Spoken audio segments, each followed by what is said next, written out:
在高雄的林園的大排水溝發現魚仔死幾片，今仔日魚仔屍體浮起來都有一棟遮爾啊濟，研判是因為天氣傷熱，水底送數傷少造成的。講到天氣，氣象署講，受到鋒面甲西南氣流的影響，雨可能會落一禮拜，尤其是初9甲初10，全台灣可能會落大水雨，提醒民眾都要注意安全，也有積水甲淹水的情形。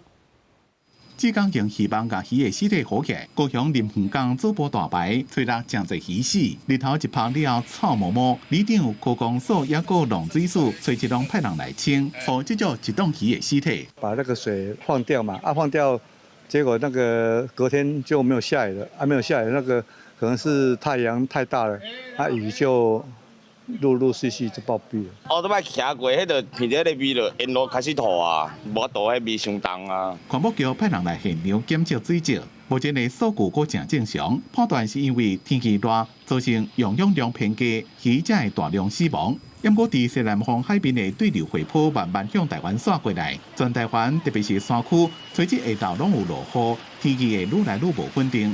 從明天開始，一直到禮拜2、禮拜3，鋒面會開始逐漸的接近到台灣。那鋒面在逐漸接近的過程中，西南風的強度會越來越增強。所以當西南風強度增強的時候，台灣地區受到西南風影響的這個程度也就越大，降雨會再更劇烈一點點。大台北地區過頭了的雷陣雨，幫橋車站的天崩漏水，松山機場下晝2點38分開始暫停地面作業，差不多30分鐘就解除，總共8個航班受影響。受到地流方面，也有西南氣流影響，初9到初10，全台灣攏可能有強降雨。水利署希望這邊落雨會當消透中南部的水情，增加最後調水量。仁義潭、烏山頭、曾文的蓄水量都在2成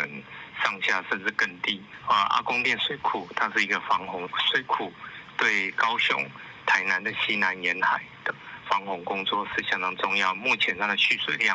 已經降低到這個0.6，幾乎是空庫了。氣象署講，11雨雖然會小可較緩和，不過12到14鋒面閣轉來台灣，雨會愈來愈多。到6月中進前，全台灣天氣攏無穩定，大家愛提高警覺，水會造成災害大雨。記者綜合報道。